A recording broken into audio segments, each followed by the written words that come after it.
Mike Leahy. I'm in the Mansion House.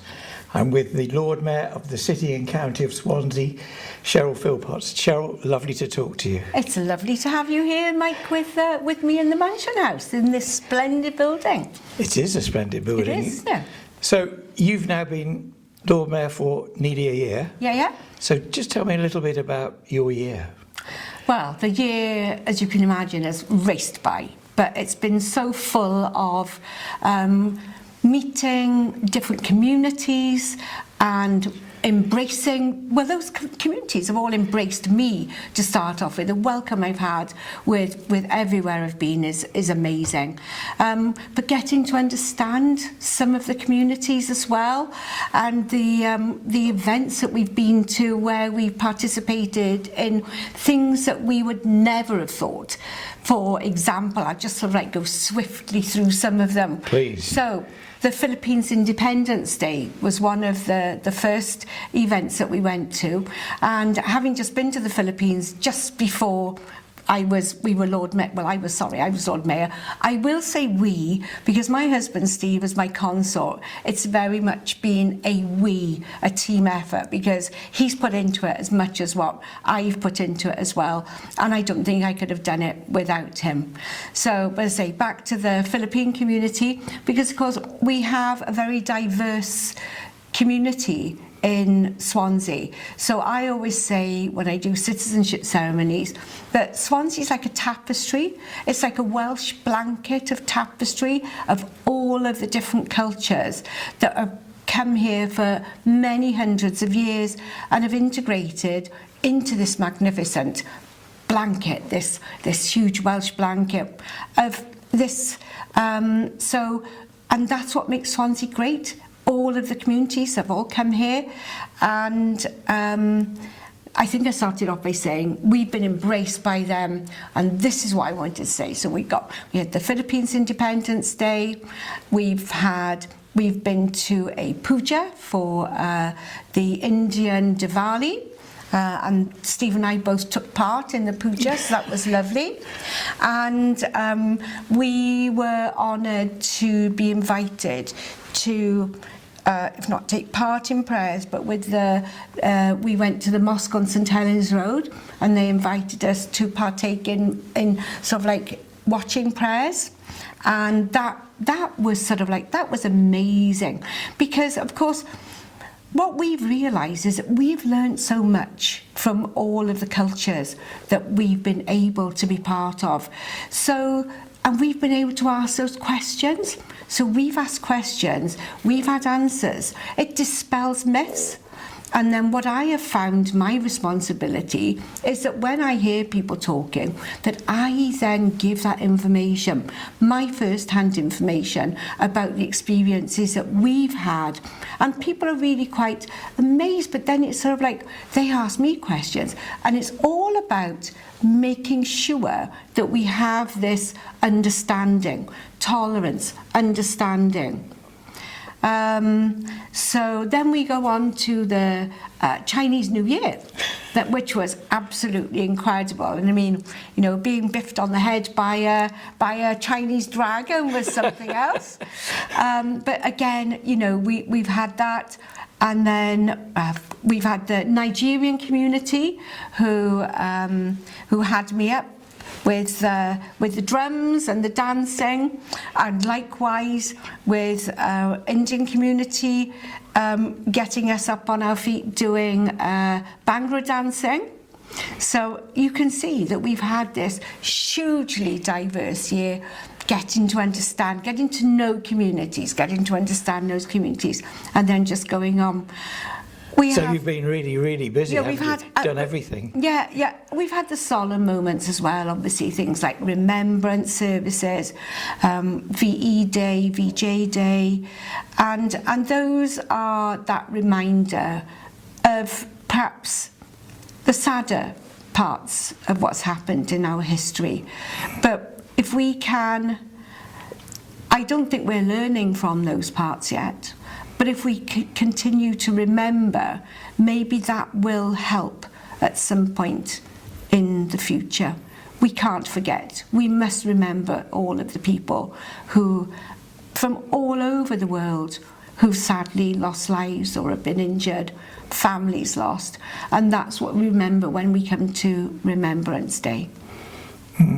Yes, I understand what you're saying. Let's just talk about this wonderful building and tell me about this picture behind me. So the building was refurbished just a couple of years ago. Yes. You can see it's all fresh. And our lovely manager here, Karen Edwards, she was the one who was instrumental in choosing all of the furnishings and wallpaper. But the picture behind us is my favourite picture. It's like a snapshot in time, because you can see we've got the Mumbles train, and we've got the Bayview pub, which is in the corner, and that's still there, of course. But when you look at the beach, you can see all of the little sort of like sales huts that have been put on the beach, selling teas, merchandise, a proper sort of like market going on, a sand market for want of a better word. But look how the people are dressed. Look at them. They're going to the beach, but they're in their Sunday best.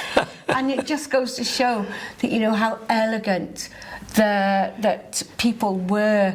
You know, this picture was painted in 1928, and that is just, to me, a day snapshot of 1928 in Swansea. Please tell me about the chain that you're wearing. So, these are known as the Civic Regalia. It's quite heavy. Would you like to have a little hold? My gosh, it is heavy, isn't it? It is, isn't it? Yeah. Yes. So, and it weighs just over 2.2 kilos, something like that. But it's made of, it was specially commissioned by Frank Ash Yeo, who was the mayor of 1874. And he had such a wonderful year that he wanted to give Swansea something to remember him by. And so he had this chain specially commissioned by a jeweller in London. And it was to be made of gold, silver and platinum, which is where it gets its weight from. And he wanted everything on here to be a symbol of Swansea. So we have, so it's in two parts. It's a pendant, which clips on to the main chain, so I could lift it off. And it's the pendant that is the heaviest. And then we have a shield on the front of the pendant, which signifies Swansea Castle, and the osprey with a fish, because the osprey has been long associated with Swansea. And then we have the lion, which is part of, it was a symbol of the de Brios family. And this, when you read the description, but I'm not quite sure whether they've got it right, because when you read the description, because I thought this was a cat, but it's described as a dragon, but I don't think it looks anything like a dragon, does it? It does look like a cat, and I wondered if I was, but then the feet look a little bit like dragon's feet. Yes, they do. So I wondered whether it was some sort of like mythical, I mean, dragons are mythical, aren't they? But whether they put some sort of like license on it to be able to think, well, they've got a lion on one side, that they needed a cat-like dragon on the other. And then as we go round, you can see the maritime. It needed to bring out the maritime heritage of Swansea. So we've got the white pennants, which would be off the top of a sailing ship, and they have inscribed into them Floriat Swansea, right, which is May Swansea Flourish. And we've got the anchor, which if I turn over you can see the back of the anchor on the back here. We have the castle within here, but also you can see the top of the castle as part of a holding in a sailing ship. And these, the orb and the mace that are on top are replicas of the original orb and mace that are held in the Guildhall and were built, they were made in 1753, but they come out now for ceremonial occasions. Right. So inaugurations, they will be carried by 2 mace bearers who are very smart in their uniforms, and on the Lord Mayor's Christmas carols concert in St Mary's, which is now known as the Minster. So they come out there. And then as we go down, you can see that we have this splendid fellow on the front, which is Svein. And as we all know, Swansea was known, we called Swansea after Svein, but it was Svein's eye. And if you look very closely at this very handsome guy, you'll see that there are 2 eyes, but one of them is slightly dented. It's out because during the battle, when Svein and his Viking crew came in, one of his eyes was shot out, a little bit like Harold. Yeah. So, which is why they then called it Svein's eye. So, and the children are always fascinated when I tell them that story. And I think I said to you about the inscription on the back, which Frank Cascio gave it to the city then to be worn for the first time, or was a town then, in 1875.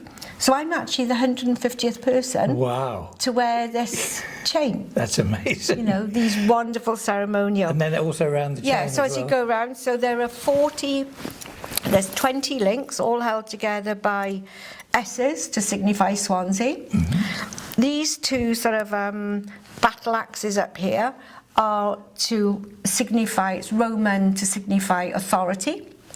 And the 20 links are double-sided. Each of the previous 40 mayors up to 1874 were given an insignia, and so they've been incorporated into the chain. I think they realised that they had to stop after 40 because otherwise the chain would be down here. They would need a chain boy to be able to carry the chain. So you know, it's an absolutely fascinating piece of regalia, and I have been very proud to wear it. I can understand that, Cheryl. And how do you feel now that your year is almost complete? I feel very grateful to have had the opportunity, because I'm not sure if you're aware, but in Swansea the opportunity comes to, it's not a vote of a Lord Mayor. From 2004 we changed the council constitution to respect the fact that a Lord Mayor is it's statute from royalty, so from Queen Elizabeth. So in 1988 she bestowed the position of a Lord Mayor onto Swansea to celebrate the wedding of Prince Charles at the time, and that was the gift to Swansea, having given Swansea the city title some years before. And so and Lord Mayors are non-political. They cannot be, even though they are a councillor, have to be a councillor to be a Lord Mayor. You cannot be political during your year of tenure. So we changed it in 2004 so that it became the longest serving councillor, irrespective of political party, who had not previously been a Lord Mayor. That went in because you can only ever be Lord Mayor once. So hence my gratitude of having been privileged after 22 years as a councillor to be able to hold the title of Lord Mayor. And so yes, it's been a huge privilege. Also, a little known fact, as I've been telling people, is that there are only 28 Lord Mayors in the whole of the UK, if we exclude Scotland. Scotland have Lord Provosts, but Northern Ireland, England and Wales have Lord Mayors, only 28 of them, only 2 in Swansea.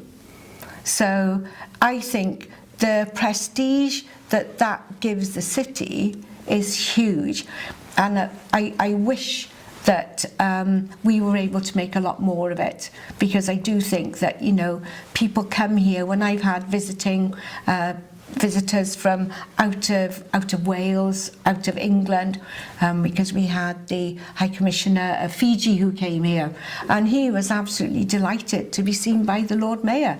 So, you know, I was absolutely delighted to be able to welcome him, because he was on his way to a rugby match because Fiji were playing Neath.